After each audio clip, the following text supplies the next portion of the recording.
Hello and welcome. My name is Racho and Devstream 181 literally just happened. And they talked about a lot of things that's coming in the new update, Comey and the Five Fates, that's coming next week on October 2nd or October 3rd if you live in the Australian/East Asian region like I do.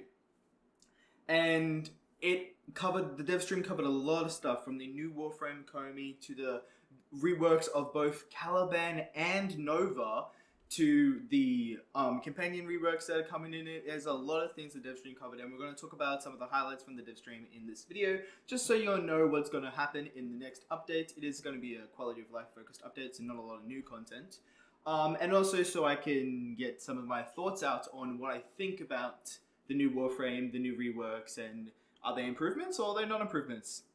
They're improvements, of course they are, but I do have some thoughts, which I will also mention. Anyway, starting off with the new Warframe Comey. She is a interesting one.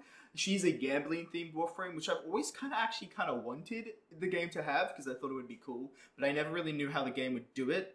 They definitely did it in a way. She looks like she could be really good. It's hard to tell without actually being able to play with her, and the descriptions they gave in her abilities are a bit vague.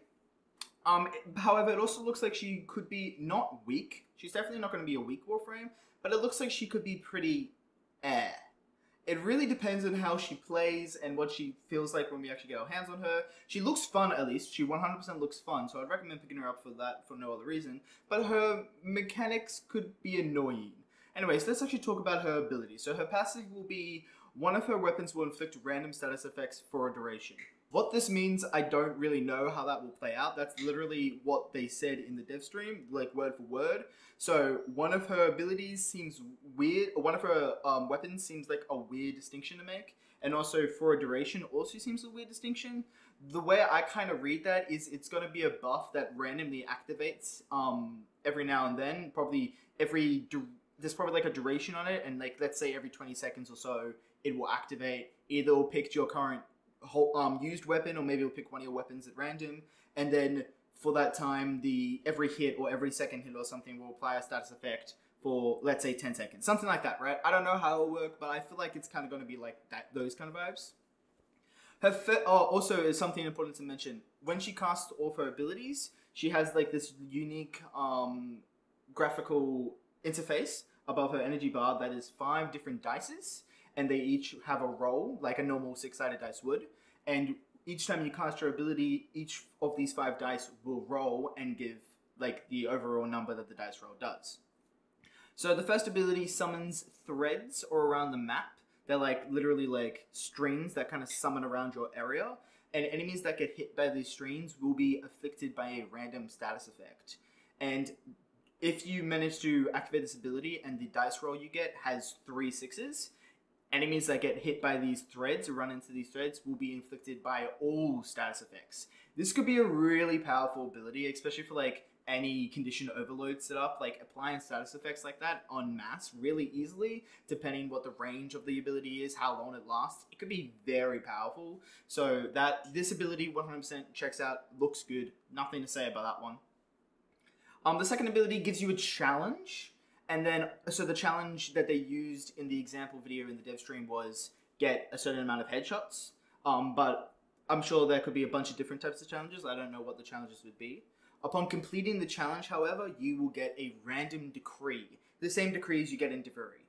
If you roll 666s, you get the decree for free without needing to do the challenge. This ability is where I start to have some concerns with her kit.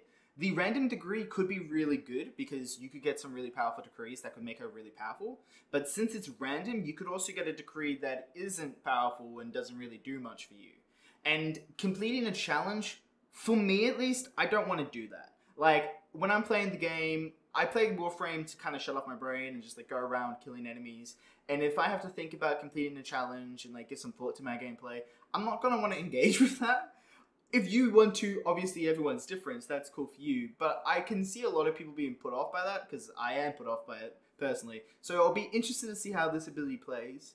If I was to use her and kind of use this ability, I feel like the best way I would do it was just spam it and hope I get triple sixes and never actually do any of the challenges. But even then, it doesn't seem that worth it to me because the decrees could be completely useless. They could be really powerful, but they could be really useless. So it's really like do I want to go out of my way to either spam and use a lot of energy to try and get triple sixes, or to do a challenge for something that might not even be helpful for me?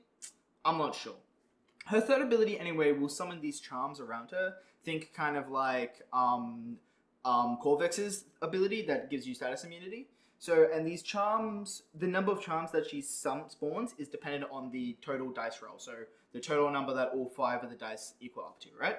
And each of these charms will have a chance to heal you instead of taking damage when an enemy shoots you. So, enemy attacks against you will heal instead of damage you, based on the chance of these charms, right? I'm not exactly sure how this works. Again, it's a bit vague how this ability is described. I see this working 2 ways. Either the more charms you have, the higher chance you have of being healed based on enemy attacks. Or I kind of see it as working kind of like how Corvex's third does, or Mesmer Skin works. How each charm has a chance to activate. And when it activates, instead of taking the damage, you get healed. And then that charm goes away. So each time a charm activates, it goes away, and then you have the set number of charms that have the chance of happening, right? So I see it working either way. Either way, I think it could be a really good ability. So definitely a thumbs up for me for that one. And if you roll triple sixes with this ability, you will actually get immunity for the duration of the ability. Again, that's awesome. That could be really powerful. But again, I think it runs into a bit of an issue. I feel like some players will just spam the ability until they get triple sixes to get that immunity because it'll give you the best results. So we'll see how she ends up actually being played by people. So interesting to say the least. Her fourth ability, however, does look like it could be really powerful. She'll trap enemies in front of her like puppets, so they'll have strings on them and they'll like be floating, and it looks like they have a hard CC, so they won't be able to attack you anymore. And it will inflict enemies with status effects, all the enemies that get hit, so it looks like it works in a cone in front of her, and all the enemies that get hit by this ability will be inflicted with status effects equal to the number of your total dice roll. So say if you roll 20, every enemy in front of you is going to be inflicted with 20 status effects. So that can be really powerful, and I feel like it could do a lot of damage as well. Very interesting to see how this would work out as well. With triple six, if you get a roll of triple sixes, it will maximize the status effect count, and also let you the ability will also activate on enemies behind her. What maximize the status effect count means, again, I don't know. It's a bit confusing. Does that mean like, again, I have no idea what that would mean, because there are status effects that have no cap on them, like heat, electric. Most of the damage over times have no cap. So I'd be really interested to see how the triple six effect works for that one. So I'm not sure. She is coming with 2 new weapons, and they both look pretty cool and fun to play around with. One is I think they said it's a burst rifle, but if you had the hold fire mode, it would just be an automatic rifle. It is like a shield, an umbrella gun. So when you're shooting its primary fire mode, because it does have an alt fire mode, it will have a shield in front of you that will protect you from damage. That's something I think is really cool, and I think this weapon could be a lot of fun because of that. The weapon will also, when you shoot enemies with the primary fire, it will charge up the alt fire, which will send out a big beam. But when the beam gets sent out, you won't benefit from that shield anymore. And then her second weapon is a polearm, which is very exciting for me because polearms are actually my favorite weapons in the game. And again, the description of what this weapon does is a bit confusing to me. So they say that every X attack applies a random buff. I assume what they mean by X attack, melee attack, means they haven't decided on what it is yet. Maybe it'll be every third, every fourth, something like that, right? So X is just a unknown variable in this case. I assume that's what that means. The random buffs, we don't know what they are. They didn't tell us, so that could be a range of things. However, they also said that a max roll will give all buffs. I don't know what that refers to at all, because I watched the video that they did in the Devstream, and it doesn't seem like the polearm has its like a roll effect like Komei's abilities do, which is kind of what this suggests it does. So I'm unsure to see what how this weapon works. Not entirely sure. They did say as well that both these weapons will actually be given augments that can be gotten from the Steel Path Honors store. So that would be cool and interesting to see how the augments change the weapons as well. The weapons look like they have a bit of potential, so it'll be interesting to see how they play out. Moving on from Comey, though, we also have the 2 reworks, which is a Caliban and a Nova rework, which definitely surprised us all. We didn't know anything about that. So first of all, let's focus on Caliban's rework. So now Caliban will no longer deal blast damage, so he did a mix of damage types. He did blast on his 4th. I think he did blast on his 2nd as well. I think his 1st did slash and impact. So now any of the damage types he used to do, all of his abilities will now do Tau damage, which is an existing damage type in the game, but up until this point, we've never been able to use it, as it's only used by Sentience, the actual enemy faction of Sentience. Tau damage, so Caliban will be the only Warframe in the game that will be able to use Tau damage, which is cool. That kind of makes Caliban like a Zaku in a way. They've also given Tau a status effect, because while this damage type has always existed, it has never had a status effect before, because we've never actually been able to use it. So the new status effect that Tau will do is enemies inflicted with the status effect will have a status chance vulnerability, like Dante's 4th ability, right? So enemies that have it will increase the chance you have of applying status effects on them when they get damaged. I don't think it will also increase the status damage like Dante's 4th ability. I think it'll just increase the chance of status effect applying on enemies. Either way though, this could be a very powerful status effect. At 10 stacks, which seems to be the max, it will give you a 100% status chance on the enemy, which I read as a absolute buff. So after your mods, I'm not sure if it will work that way. Maybe it will factor in with your mods. So say if you have 20%, 100% means you'll go to 40%. But I'm hoping it's an absolute buff, meaning if you have a 20% status chance on your weapon, you'll go to 120%. So it'll be interesting to see how that works. Hopefully it's an absolute buff, but either way, I think it'd be really good, really powerful. So his passive is unchanged, which upsets me a tiny bit. Pablo in his video explanation said the passive is already kind of broken. I disagree with this a lot because the passive gives you... So the passive, if you don't know, is the same as adaptation, basically, but it caps out at a 50% damage reduction instead of a 90% damage reduction. If this passive stacked with adaptation, meaning if you put adaptation on Caliban, you'd get 95% damage reduction, then I would agree that it was a pretty good passive. But as it works in the game currently, if you put adaptation on Caliban, his passive is completely overridden. It doesn't work anymore. You only get the adaptation effect from adaptation itself, meaning your passive becomes basically useless. And you pretty much want to do that because a 90% damage reduction is obviously better than a 50% damage reduction. Maybe they're going to change it in the update that they'll work together, giving you that 95%, in which case, yes, fantastic, amazing. But just 50% is kind of eh. The passive does work on allies within affinity range, but again, if they had adaptation modded on them as well, then the passive is doing nothing for them either way. So I'm a bit unhappy that the passive is unchanged, but we'll see how it actually turns out. Hopefully it will stack with adaptation, in which case, that's definitely a big dub. So Razor Gyra is Caliban's first ability. Basically, what it does now is nothing. So I'm not even going to explain what it does. But what it does is it will make Caliban spin. So kind of like the Sentience do, right? So it is being changed to be more of a movement ability now. So Caliban will spin forward at great speeds when you tap the ability. And it will inflict the Tau, it will deal Tau damage on enemies. And I believe it has a 100% Tau status effect chance, right? So it'll also be inflicting the Tau status effect. So it can be your main way to kind of apply the Tau status effect on all these enemies. Additionally, it gives you other buffs. It will heal you for 20 health for every enemy hit by the ability. If you're at max health, however, you'll instead gain 20 shields for every enemy hit by the ability. And if you're at max shields, you'll obviously get over shields. And it will also refund the ability cost by 25% for each enemy hit. This kind of reads like Nidus's first ability, which means this could turn Razor Gyra into an energy factory, just like Nidus's first ability is. So definitely a very big buff there. So Sentience Wrath is his second ability. Basically, the way it works is he sends out like the shockwave that lifts off enemies. Enemies inflicted by the shockwave have a damage vulnerability placed in them, so they take extra damage from all sources of damage, just like Nej's second, Ureli's first, or even Jade's passive. But the way it works now is enemies kind of float off. They move and it can be annoying to hit them. And if once you hit them, they also break from this effect, so they don't maintain it. Now they stay still, so they're stuck. They're not going to move around, which is amazing, making it much easier to hit these enemies. And they'll stay in the status as well while you hit them. So there'll be a good crowd control ability. It will have a chance to inflict the Tau status effect as well, and it will which will further up your damage, likely, and it will also give you that damage vulnerability, so definitely a big buff there. Lethal Prodigy is probably the ability that's getting the most change.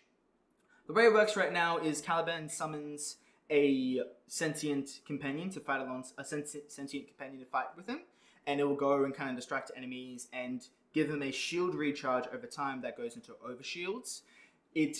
You can summon up to 3 of these sentients together, so you have to cast the ability 3 times to summon them. So that's what it is now, but it's receiving a lot of changes. Now you actually have a mix between 3 different types of sentients, and depending on which type of sentient you're summoning, you'll be able to summon 1 or more of them with a single cast. But we'll talk about that as we go through each of the different types. So first we have the Conquest, which is basically the one that he already has, the melee-oriented summoning one. They are meant to do the most damage of the 3 types he can summon.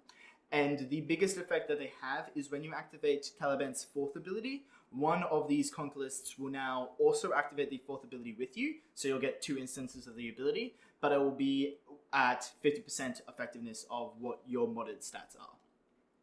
Additionally, when you cast this ability, it will summon 3 of these Conquests in a single cast for the price of 1 cast that it is now, right? And you can't mix and max these summons. You have one of the other type of these sentients. You can't have 1 Conquest and 1 Summonlist, which is one of the other types, as an example. But yes, you cast the ability with the Conquest and you'll get 3 of them. Very cool, very nice. The Conquest will also no longer recharge shields for Caliban. One of his specific sentient types will do that, but only one of them, so the Conquests don't do that anymore. Next we have the Ortholists. The Ortholists are like the ranged versions. They'll summon, they'll shoot enemies from a distance. They won't do as much damage, but they'll do entirely Tau damage with a 100% status chance on every one of their attacks. So they'll be able to inflict Tau status effects very easily, and you'll be able to do all this Tau effects very easily, which seems like it'll be very cool, very fun to play around with. And then casting ability will summon 3 of these, just like with the Conquests, for the price of 1. And then the last one is the Summonlist. The Summonlist is like a portal sentient, which summons Coralists, I think is how you would pronounce that, which are shield-generating sentients. And it can summon up to 6 of these Coralists. And these Coralists will then give you and your allies shield regen, like the ability does currently. So that's what the Summonlist works. You can only summon 1 Summonlist, but it will continuously summon up to these 6 Coralists as long as it remains on the field. So if a Coralist dies, the Summonlist will summon a new one, for example. Anyway, then we have Caliban's 4th ability, which is Fusion Strike. So it does Tau damage now, and I forgot to mention, Tau damage is like Void damage. It's a neutral damage type, so there's no enemy in the game that is resistant to Tau damage, which is pretty cool. So it does Tau damage now instead of Blast. It's also being changed to that the actual beams that you activate on it will armor strip enemies when they hit them, and they'll still have the same amount, so the 50% damage reduction, so 100% at 200% strength. And the ability will actually be able to hit damage enemies multiple times, but it will only, the armor strip will obviously only factor in once. It also has a chance to inflict the Tau status effect on these enemies. And the other thing and when the ability finishes the activation cast, enemies that get tagged by the ability will then have an explosion that gets triggered on them, which could be very powerful. It looks like this ability will actually be quite a powerful DPS ability, as it armor strips enemies, will seem to do a decent amount of damage and trigger these explosions, which is very powerful, as we learned from Jade. However, it will no longer create the aura around the center of the ability cast was, and that aura will, since the aura doesn't exist anymore, it will no longer leave that lingering damage reduction over field, which is a massive red flag to me, The rest, so we're at the end of the rework now, so I'll tell you my thoughts about Caliban. Every single thing I just read out, amazing. I love it. It's going to make Caliban a much better Warframe. However, getting rid of the area effect that damage reducts enemies is a massive mistake, because that was a very powerful effect and honestly made the current version of Fusion Strike one of the best armor strips in the game. Why? Well, let me show you. So all these enemies are over here. They all have their armor, obviously, right? I can go and cast my fourth ability here. Let's do it a bit closer. So I can cast my fourth ability. I don't have any energy. So I have my fourth ability. I cast it over there, right? It stretches all the way over here. See, this is the edge of the bubble. If I cast a grouping ability and I group all these enemies are now armor stripped. This field lasts quite a long time. So just look at the range of this field and look at how long it's lasting. So just roar out there and I can cast it again. Massive range, right? Obviously this is with mods and a decent duration. Any new enemy that comes into this field gets armor stripped. And I can pull in enemies with a grouping ability like pull or any other grouping ability you want from the helmet. And you can continuously just armor strip enemies over and over again that enter this field. This is an extremely powerful effect. It's honestly, I would argue, the best armor stripping ability in the game because of this effect. But they're getting rid of this? Why? It makes no sense. Pablo said people thought it was clunky. No, who thought that? This is an incredibly powerful effect and the only really good thing that Caliban had going for him, and now they're getting rid of it. The ability does seem like it's going to be much better with actual raw damage output, so maybe the ability is just being shifted from like kind of a utility armor strip more to a ability DPS ability, like a DPS ability, which is sure, that would be interesting, but I feel like it's sad that they're getting rid of it because it made Caliban really interesting and have a lot of utility in that, especially because you could really, the current setup with Caliban that people normally play right now is to make these big fields, constantly group enemies together, and then pump them full of status effects like gas, which work well on armor stripped enemies, and since the enemies are all grouped together and armor stripped, they just rip themselves apart. Now Caliban is getting a change that makes him apply a status effect that increases the status chance of weapons, meaning that setup is going to be even more powerful, but they get rid of the effect that makes it possible. Why? So yeah, that's all I have to say on that. The rest of the rework, amazing. Very excited to see it and play with it. That though, I'm unsure why they decided to get rid of it. So Wukong and Hildryn got some changes. Hildryn got some buffs. Wukong got some nerfs. They're very both small changes, so I'm not really going to talk about them. I'm going to head over straight down to Nova though, as Nova got a full rework as well, which was definitely unexpected. So first of all, Nova's passive has been changed. So now when she kills enemies that are slowed, they will have a 50% X chance to drop health orbs. And when she kills enemies that are sped up, there will be a 50% extra chance for those enemies to drop energy orbs. So there's a lot of utility with that passive, so very excited about that one. North Star has been changed, so now the ability is recastable without needing the augment. The ability will also now give you 12 of the particles instead of 18 at base. Instead of 6 at base, so the amount of particles you get is doubled. You will still need 18 particles to get the full 90% damage reduction from it. So, but now it's a lot easier to get there, as your starting point is 12 instead of 6, which is really good. And the ability will now give you the damage reduction for both shields and health, which is a massive boon, because previously it only gave you the damage reduction for your health, and now that it's works on shields as well, that's fantastic. Though I'm sure this probably will get a nerf to make it more in line with Eclipse for the Helmuth version of it, because the Helmuth Eclipse DR caps out at 75%, so they're probably going to nerf North Star as well, potentially, to only give you 75% as DR for the Helmuth version. Maybe not though, because it does have a bit of an interaction where like the orbs fly off and you lose damage reduction, so we'll see how that happens. The ability will also now do blast damage when it hits enemies. All of Nova's abilities are now being changed to do blast damage, so it unifies her abilities a bit better, and it makes Nova our blast Warframe. We've never actually had a proper blast Warframe, so Nova is now the blast Warframe, which is very cool. So animated drop is her second ability. The changes that are receiving there is the enemies that effect that is changing there is the ability will be now. So the ability will be now a lot easier to see. Additionally, if you recast the ability when it's activated, the ability will zoom off, increased speed in the direction that you are facing. So you can kind of charge it up and then fire it off as like this big bomb. And obviously it will do blast damage now instead of radiation damage, and it will have a 100% status effect chance, which means it will give you that second explosion from blast as well, which is fun. You only need to shoot it 5 times. Only 5 shots will be absorbed by the ball to get it fully charged to make its damage up there. So just overall the ability is just kind of improved in terms of utility, easier to hit, easier to shoot, easier to fire off at enemies and like get it to do this big explosion. So overall just nicer. Wormhole's changes are, it used to be based on duration and also the amount of charges it has. It's now just charge based, so the duration is infinite. And the amount of charges each wormhole use has will be displayed above it. And if you hold the ability before casting it, you'll be able to see where the portal will end up if you go through it. So is again just a nicer effect. Molecular Priming is getting a big buff.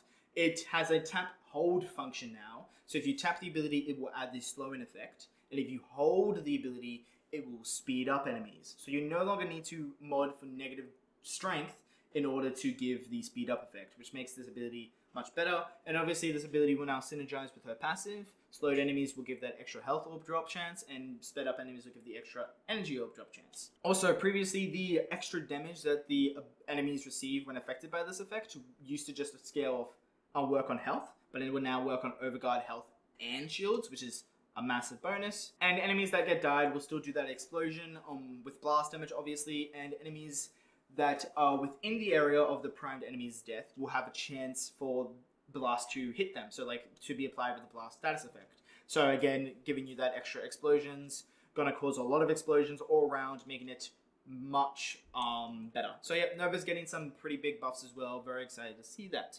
The last changes that are happening is to companions. So companions are getting their final rework. I'm not going to cover it in complete detail, as I'm sure there's probably enough there to make an entirely separate video on it. But very quickly, some changes to Smeeta. So Smeeta will no longer have the drop chance boost buff. Instead, that has been made to a separate mod that will be applied to that can be put on any beast companion. And so you won't have to go through the chance of a chance to get the drop chance buff with Smeeta. It's just a single chance now to get the double credits and the double loot from this buff, and it can be put on any beast, which is awesome. Smeeta's, I believe, the charm will also have an increased chance of giving the affinity buff now as well, which is awesome.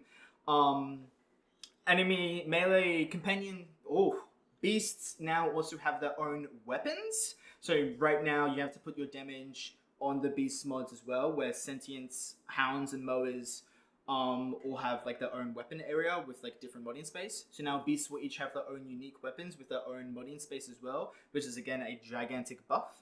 And they'll have unique stats and kind of like make each of the different beast companions feel a bit more unique.